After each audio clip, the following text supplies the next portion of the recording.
Olá, está no ar o programa Amazônia em Destaque, que tem como finalidade mostrar para vocês as riquezas, as belezas naturais e os encantos que a Amazônia tem.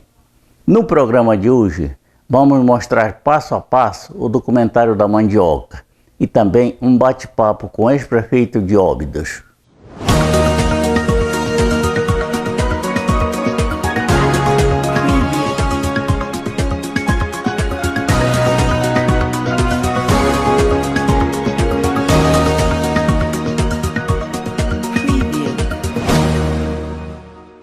O nosso programa de hoje começa mostrando passo a passo o documentário da mandioca que foi produzido no município de Moju.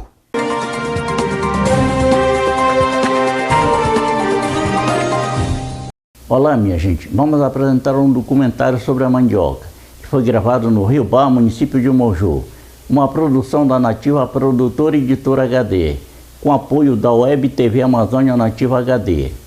E por se tratar de uma produção com mais de 12 minutos, foi dividida em duas partes. A primeira parte você vai assistir agora, que é a narrativa, e a segunda parte no próximo domingo, que vai falar passo a passo sobre a produção da farinha de mandioca até chegar à mesa do consumidor. Portanto, vale a pena assistir.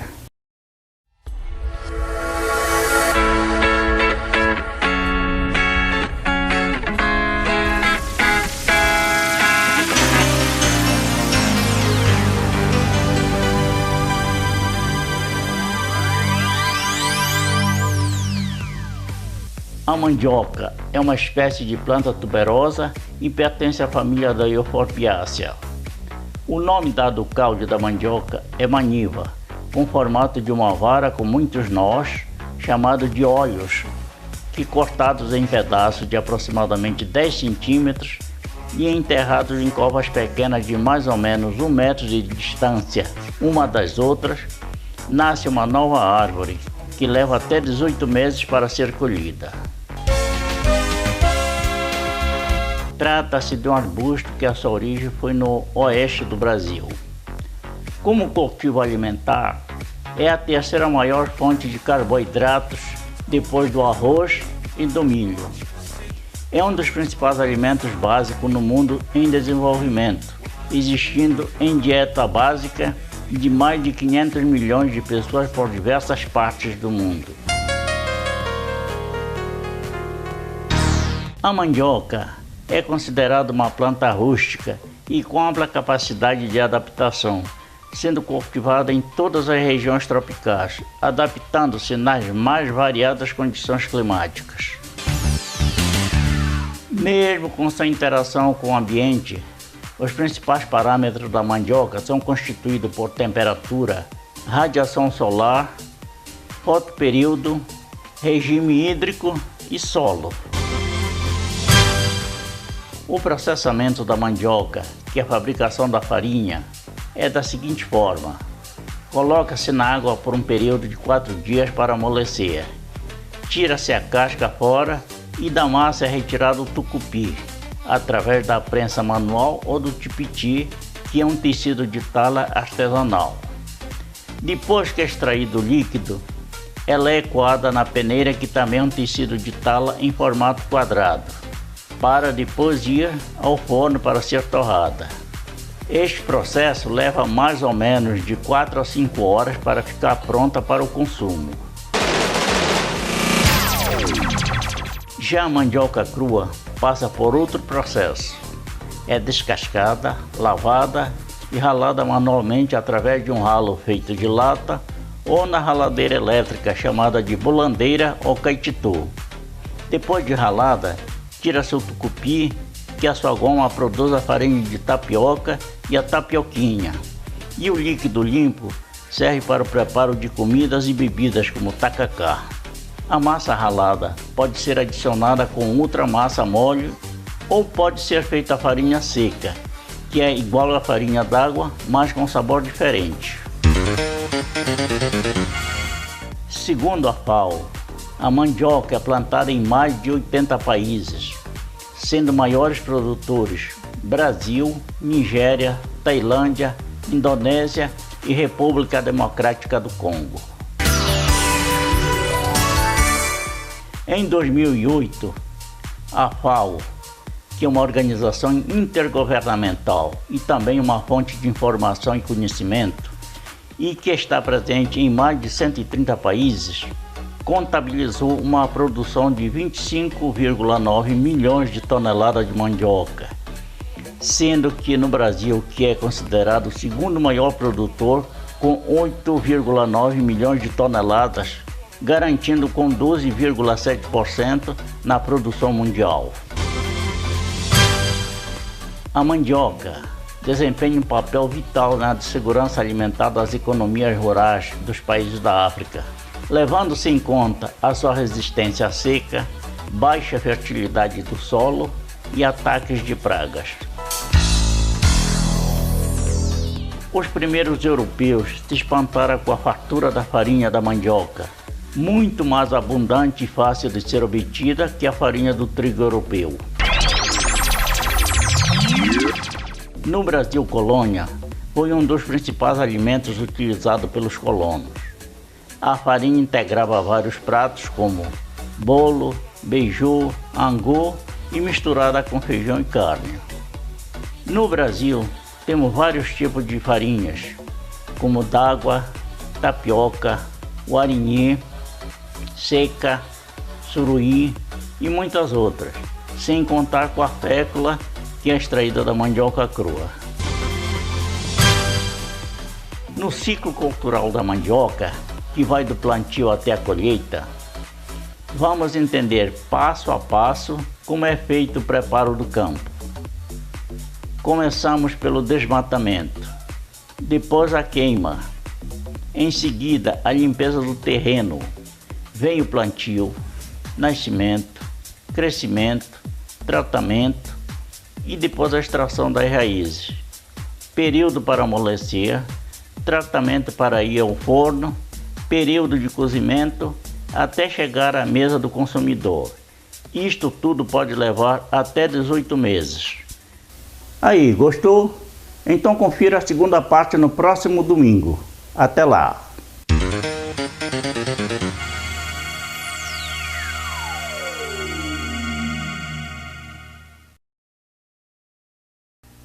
Olá, minha gente. Vamos exibir agora a segunda e última parte do documentário A Mandioca. Foram 6 meses de trabalho entre pré-produção, produção e pós-produção. Esperamos que vocês gostem. Vamos assistir. Isso aqui que você está vendo é o capoeirão. É que o agricultor faz o seu roçado, ele broca, como é chamado, a roçação, derruba, queima e faz o plantio. Este aqui é mais um roçado para a plantação da mandioca. E agora está sendo feita a limpeza e em seguida a plantação. Nós estamos aqui em um roçado que já foi feito plantio, mas estão todos pequenininhos. Por exemplo, o arroz está pequenininho, o milho, a mandioca, que eles são todos plantados simultaneamente, todos juntos. Mas o arroz e o milho, daqui para o mês de junho, eles estão maduros e saem. Mas a mandioca permanece, porque ela só vai poder ser colhida daqui a 18 meses. Nós estamos acompanhando o crescimento da mandioca. Por exemplo, essa árvore da mandioca, ela deve já ter em torno de 2 a 3 meses. Mas o seu crescimento é lento. Aqui já está aos 12 meses. E esta outra imagem já aos 18, já em ponto de colheita.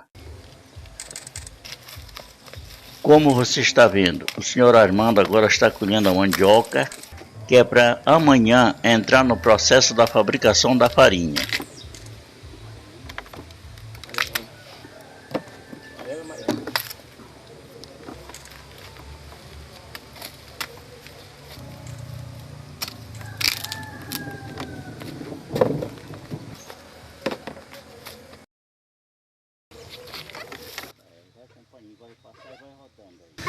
O senhor Armando está chegando agora no Retiro, como é chamada a casa de farinha, com o carrinho cheio de mandioca. Essa mandioca vai ser processada amanhã, tudo em farinha d'água.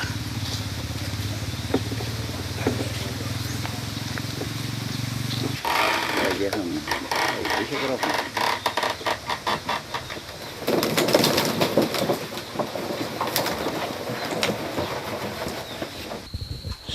São 6h30 da manhã, ainda um pouquinho escuro, e o seu Armando já está aqui trabalhando, descascando a mandioca. Essa mandioca passa em torno de 4 dias aqui para amolecer. Agora, depois de descascada, ela vai ser adicionada a mandioca crua, ralada, prensada e cozida no forno. Mas isso nós vamos ver passo a passo. Ainda às 6h30, 6h40 da manhã, ainda escuro, nós estamos já no batente aqui. Seu Armando descascando a mandioca e a dona Dulcineia também aqui tirando a casca da mandioca crua, que vão ser adicionados esses 2 produtos, ralado, prensado e cozido no forno. Seu Armando agora está carregando a mandioca mole para colocar na bolandeira.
Estamos chegando ao final do trabalho. A farinha agora está sendo peneirada. Essa parte embaixo é a que vai para a mesa do consumidor. E a que está dentro da peneira só serve para alimentação de aves e outros animais. É o chamado bagarrão. Bem, chegamos ao final do trabalho. A farinha está pronta, peneirada e agora está sendo espalhada para esfriar o mais rápido possível, para que ela possa chegar até a mesa do consumidor. Depois de 547 dias, incluindo broca, queima, plantio, crescimento e processo de fabricação, chega até a mesa do consumidor a nossa farinha d'água. Nós queremos agradecer ao senhor Armando Miranda e à dona Dulcineia, lá na povoação do Luso, no Rio Bar, município de Moju, por terem nos dado todo o apoio e a informação necessária para que nós pudéssemos realizar este documentário. E a você também que está nos assistindo, o nosso muito obrigado e até o próximo programa, se Deus quiser e Ele adquirir. Até lá. Vamos ao bate-papo com o ex-prefeito de Óbidos, Chico Alfaia. Mas quem traz essa matéria é a nossa correspondente ao Hotel do Chão, Hélia Menezes. Hélia, é com você. Oi, Vladimir! Estamos de volta no Amazônia em Destaque, um programa que tem por objetivo mostrar belezas e riquezas da nossa Amazônia. Obrigada por me receber novamente. Hoje o papo é com Chico Alfaia, um obidense. Fica ligado aí!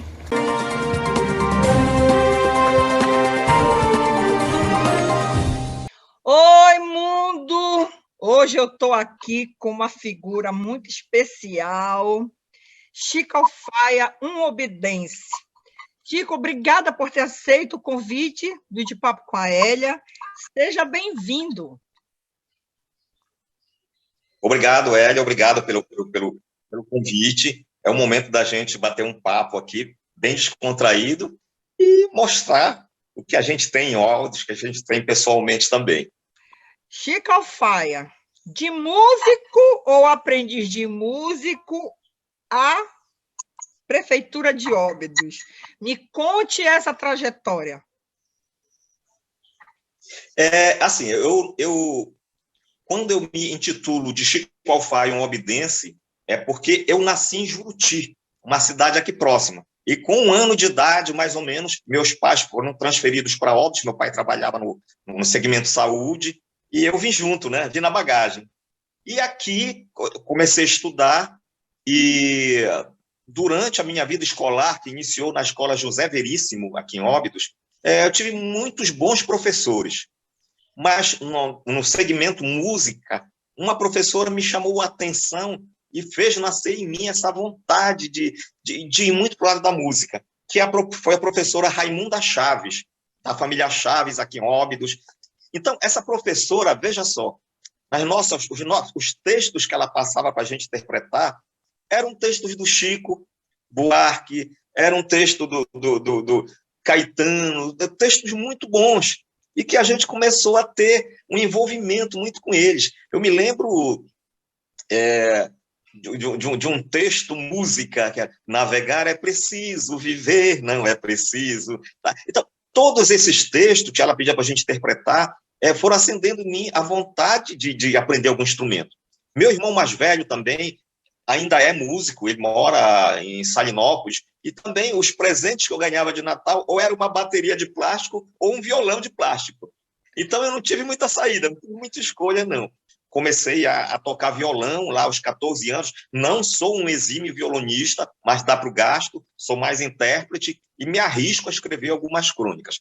O Banco da Amazônia também permitiu que eu enveredasse pelo caminho da cultura. O Banco da Amazônia tinha as quintas culturais, e que foi na minha gestão como gerente aqui em Óbidos que esses eventos aconteceram. Eu não sei se a população lembra, mas trazíamos um artista regional consagrado para fazer um show, mas mais do que o show, interagir com os artistas locais, ter uma conversa, passar experiências e tudo mais. Um programa, um segmento, um evento muito bonito. Tá? Por causa disso, que se transformou até num pequeno mecenato, eu fui convidado para ser da Academia Artístico-Literária de Óbidos. Não por ser escritor, Academia Artístico-Literária. Então, eu fui convidado para ser da Academia Artístico-Literária, que é uma entidade, é uma academia que busca trazer à tona a cultura obidense, os escritores obidenses, os artistas obidenses. Então, assim, a gente ainda está, eu creio que a gente ainda está no início de uma caminhada, mas nós já estamos conseguindo alguma coisa enquanto academia. E, em razão disso, meu nome começou a aparecer na cidade de Óbidos. Aí, não mais como bancário, não mais como um tocador de violão, mas como um cidadão que poderia somar. Fui convidado a ser candidato. Eu sempre falo que Deus me deu 2 tapas. Primeiro, que eu não gostava muito de igreja, e acabei sendo palestrante da minha igreja, eu sou católico. O segundo, que eu não gostava de política partidária. Eu sempre fui um homem de políticas públicas e continuo sendo homem de políticas públicas. E, em 2012, eu fui candidato a prefeito de Óbidos, sem nunca ter sido político partidário na minha vida. Fiquei em segundo lugar em 2016, já morando fora de Óbidos. Eu morava no estado do Amapá. De lá, vim só para concorrer às eleições e, com a generosidade da população de Óbidos, eu fui eleito prefeito de Óbidos. Passei no mandato de 2017 a 31 de dezembro de 2020. Então, é essa, em síntese, a vida do Chico Faia. Chico Faia, você foi o primeiro prefeito negro de Óbidos. Como foi isso para você? Eu venho de uma família, minhas origens são indígena e negro. Meu pai é uma pessoa que veio da Ilha do Marajó, Pará, em Juruti, e então sempre essa questão da negritude esteve presente na minha família. Então nós sempre discutimos isso, discutimos positivamente, porque é claro, como qualquer negro de uma cidade interiorana, pior ainda agora está nas grandes cidades, eu também sofri preconceito. Então eu me lembro que nas eleições de 2016, eu era chamado por um outro candidato de o prefeito pretinho. E eu me orgulhava disso. Eu nunca deixei que isso interferisse para pior na minha vida. Ao contrário, eu achava muito bacana isso, porque era a primeira vez que um preto conseguia ser candidato. E essa candidatura brotada não só por ser preto, mas brotado com o apoio dos brancos também. Então, assim, eu me identifico muito com as minhas raízes negras, minha família se identifica muito com isso, e pude ser o primeiro prefeito preto de Óbidos. Isso me causa uma enorme honra, mas também uma enorme responsabilidade, porque a maioria das pessoas, quando alcança um patamar, seja de um emprego, seja uma carreira política, esquece suas raízes. E eu fiz tudo para que isso não acontecesse. Mesmo que eu tentasse, eu não conseguiria, porque isso está na minha veia, está no sangue, então não poderia esquecer. Então, respondendo objetivamente, uma honra ser o primeiro prefeito preto, e eu espero, sinceramente, ter honrado esse voto, esse acreditar. Meus parabéns, não só a você, que venceu talvez milhares de preconceitos, mas também a cidade de Óbidos, que deu uma lição a muitas outras cidades. Assim, foi de uma felicidade tamanha, porque tirando esses gracejos, que é até comum na política partidária, a grande maioria da população me aceitou. E a gente fez um belíssimo trabalho. Nós temos 19 escolas em áreas quilombolas, e que a gente pôde efetuar um bom trabalho, se não aquele trabalho maravilhoso que eu gostaria de fazer, mas nós fizemos para melhorar merenda escolar, melhorar transporte, fazer com que as pessoas sentissem orgulho de ser pretas, assim como as pessoas brancas têm orgulho de ser brancas. E, no final das contas, o que a gente queria mesmo era esse congraçamento, essa união, e que esse negócio de preconceito fique lá no passado, embora ele ainda esteja muito presente nas nossas vidas. Pois é, e eu soube também, dentre muitos trabalhos que vocês desenvolveram na prefeitura, eu ouvi muito o comentário de uma determinada orla da cidade. A orla da cidade foi realmente uma luta nossa. Quando eu falo nossa, é minha enquanto prefeito e dos meus colegas da Prefeitura Municipal de Óbidos, que aí foi quebrado também um outro paradigma que estava na minha cabeça. Por exemplo, é muito comum a gente escutar as pessoas dizerem funcionário público não quer nada, funcionário público... Não é bem assim. Assim como nós temos bons médicos, bons bancários, maus bancários, nós temos bons colaboradores públicos e temos aqueles que precisam melhorar. Então, aqui em Óbidos, eu posso assim, te afirmar, a grande maioria dos nossos funcionários públicos, nossos colegas de trabalho, são pessoas excelentes e que se doam para o seu município. Então, esse projeto da Orla, ele veio junto com uma outra, um outro projeto que era a gente chama de projeto Juncal, que é uma área que alaga aqui na cidade de Óbidos. Mas, depois de desde 2017, quando foi em 2018, nós fizemos com que tivemos a grata satisfação de receber um técnico do então Ministério, hoje Ministério do Desenvolvimento Regional, era Ministério da Integração antes, viesse aqui e, juntamente com nossos técnicos, batesse o martelo. Não, a orla precisa ser feita. Por quê? Porque nós temos o Forte Pau X, que é a nossa origem enquanto Óbidos, é uma construção de 1697, 1697, por 324 anos praticamente, estava à beira de um precipício, à beira de cair, e as pessoas não olhavam para isso. Era a nossa história que podia ir por morro abaixo. A nossa primeira cadeia pública, que depois se transformou na nossa biblioteca municipal, a Igreja de Santana, nossa padroeira, a padroeira da Diocese de Óbidos, uma previsão otimista, em 30 anos ela poderia cair se não fosse tomada providências.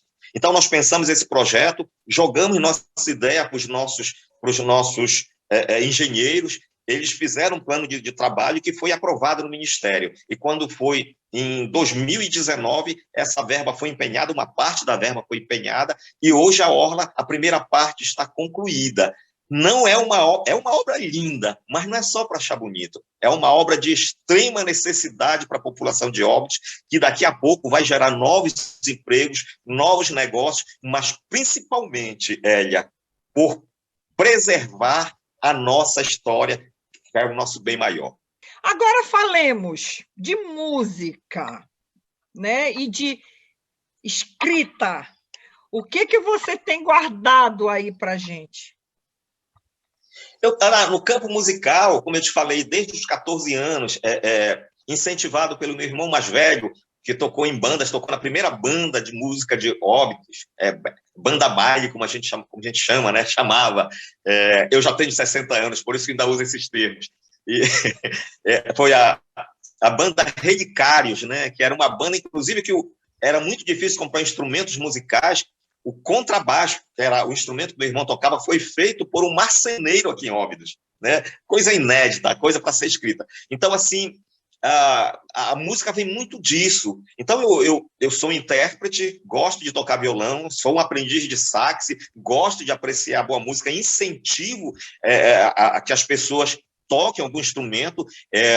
Durante o nosso mandato, nós incentivamos muito a Escola de Música Manuel Rodrigues, para que tinha em torno de 200 a 300 crianças aprendendo algum tipo de instrumento. Nós temos excelentes músicos, uma excelente safra de músicos e compositores em Óbidos, e incentivei muito as bandas também, enquanto a gente, mesmo antes de ser político, eu já incentivava essas bandas. E cada cidade tem a sua musicalidade, e Óbidos é um celeiro de craques musicais. Quanto à parte literária, me arrisquei em algumas crônicas, isso no passado, mas eu tenho um projeto. E esse projeto ainda vai sair da cabeça e entrar para o papel. Conte-me. Eu quero falar muito sobre futebol. Eu fui jogador de futebol aqui em Óbidos, joguei no Jaque e joguei no Mariano também. no Jaque era um time de futebol só de jovens, e no Mariano já era um time mais adulto, né? E nessas minhas andanças, nessas minhas vivências pelo futebol ovidense, tinha umas coisas engraçadas, né? No tempo que eu jogava, Óbidos utilizava muito a feitiçaria dentro do futebol. Então, a gente tinha que passar alho na chuteira para espantar o mal-olhado, o feitiço. A gente tinha que participar de um, eu vou chamar de um fumacê ali e tal, para descarregar. Meu pai era massagista do Mariano, né? Então, assim, são muitas histórias que o papai contava, muitas histórias que eu presenciei, que eu preciso colocar no livro e aproveitar o depoimento, porque muitos atletas desse tempo ainda estão vivos e podem fazer esses depoimentos ainda. Agora, o senhor tem assim, alguma mensagem para deixar para a gente? E a mensagem que eu quero deixar para os obidenses e para o mundo todo é a mensagem de paz. É uma mensagem para que a gente acabe com todo tipo de preconceito. Amanhã, em Óbidos, será realizado o Círio de Senhora Santana. Santana era uma senhora que já estava idosa e não tinha filhos. Então, ela e o marido dela, Joaquim, sofreram um preconceito muito grande porque eles não tinham filhos. E eles foram até proibidos de fazer doação no templo, porque não tinham filhos e eram considerados pessoas desgraçadas. Então, Joaquim se retirou, orou muito e tiveram um filho, uma filha, que é Maria, mãe do Cristo. Então, a minha mensagem, aproveitando esse período de Círio, é uma mensagem de paz, de bem-querer e de ausência total de preconceito. Assim como Ana, ou Santa Ana, sofreu preconceitos e não foi bom, e o Cristo provou que ele é maior do que qualquer coisa, maior do que nós, maior do que problemas, maior que os preconceitos. Essa é a minha mensagem de paz, de esperança e, principalmente, uma mensagem total de ausência de preconceitos. Bem, mundo, é o que eu digo para vocês, vem para cá pro canal, que aqui sempre tem gente inteligente, pessoas alegres e personalidades como Chico Alfaia. Muito obrigada, Chico, pela tua participação, estou muito honrada.